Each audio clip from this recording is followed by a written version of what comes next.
तिकडे वर्ध्यामध्ये भाजप आणि शरद पवार गटामध्ये लढत होणार आहे। वर्ध्यात काट्याची टक्कर होणार आहे। रामदास तडस यांच्या समोर आता अमर काळे यांचं आव्हान आहे।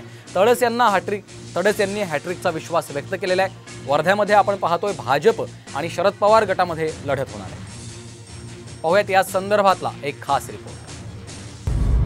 कोण होणार वर्ध्याचा खासदार?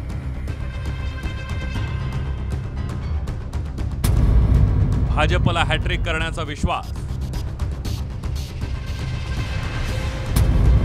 रामदास तडस आणि अमर काळेंमध्ये होणार लढत।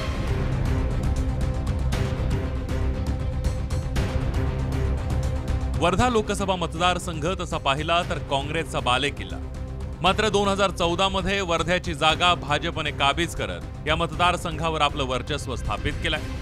भाजपचे रामदास तडस हे वर्ध्याचे 2 टर्मचे खासदार आहेत। भाजपने तडस यांना पुन्हा एकदा संधी दिली आहे, तर महाविकास आघाडीकडून शरद पवार गटाचे अमर काळे हे वर्ध्याच्या रिंगणात आहेत। केलेल्या कामाच्या जोरावर मतदारांपर्यंत जाणार आणि विजयी होणार असल्याचा विश्वास तडस यांनी व्यक्त केलाय। तर शरद पवार गटाच्या अमर काळे यांची तडस यांच्याशी लढत होणार आहे।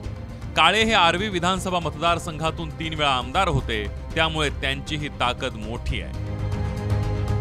अनेक कामं मी या मतदारसंघाचे केले, त्याच्यावर विश्वास ठेवून या देशाचे प्रधानमंत्री नरेंद्र मोदींच्या नेतृत्वाखाली जे आम्ही या ठिकाणी काम करत आहे ते या लोकसभा मतदारसंघातली शेवटल्या जनतेपर्यंत नेण्याचं काम आम्ही या ठिकाणी करत आहे। पुन्हा मला तिसऱ्यांदा या ठिकाणी निवडून देईल असा मला विश्वास आहे। एकाही आश्वासनाची पूर्तता मागच्या 10 वर्षामध्ये मोदी सरकारच्या माध्यमातून झालेले नाही, त्यामुळे लोकांमध्ये तीव्र असंतोष आहे आणि लोक फक्त मतदानाच्या दिवशीची वाट बघतात आहे आणि केव्हा बटन दाबून या सरकारला या देशामधून केव्हा हाकलून लावायचं आहे याची केवळ वाट फक्त आता मतदार बघतोय। हे या निमित्तानं आम्हाला निश्चित समजून आलेलं आहे। वर्धा लोकसभेमध्ये भाजपला आव्हान देणं महाविकास आघाडीला तितकंसं सोपं नाहीये। एक नजर टाकूया 2014 आणि 2019च्या लोकसभा मतांच्या आकडेवारीवर। 2014 मध्ये भाजपच्या रामदास तडस यांना 5,37,518 मतं मिळाली। सागर मेघे काँग्रेस यांना 3,21,735 मतं आणि बसपच्या चेतन पेंदाम यांना 90,866 मतं मिळाली। आणि या निवडणुकीमध्ये भाजपचे रामदास तडस हे 2,15,783 मतांनी विजयी झाले। तर 2019 मध्ये भाजपच्या रामदास तडस यांना 5,78,364 मतं मिळाली। काँग्रेसच्या चारुलता टोकस यांना 3,91,173 मतं मिळाली, तर वंचितच्या धनराज वंजारी यांना 36,452 मतं मिळाली। भाजपचे रामदास तडस 1,87,191 मतांनी पुन्हा एकदा विजयी झाले। वर्धा लोकसभा मतदारसंघात येणाऱ्या विधानसभांमध्ये कोणत्या राजकीय पक्षांची ताकद किती आहे त्यावर एक नजर टाकूया। धामणगाव रेल्वेमधून भाजपचे प्रताप अडसड हे आमदार आहेत। मोर्शीमधून देवेंद्र भुयार हे स्वाभिमानी संघटनेचे आमदार आहेत। आर्वीमधून दादाराव केचे हे भाजपचे आमदार आहेत। देवळी पुलगावमधून रणजित कांबळे हे काँग्रेसचे आमदार आहेत।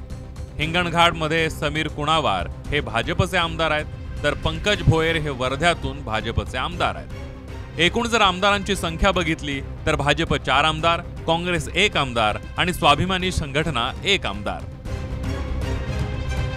अमर काळे यांना उमेदवारी देऊन महाविकास आघाडीने भाजपच्या रामदास तडस यांच्यासमोर तगडं आव्हान उभं केलंय। एकंदरीतच यंदा वर्ध्यात काट्याची टक्कर पाहायला मिळणार असल्याचं राजकीय विश्लेषकांचं मत आहे।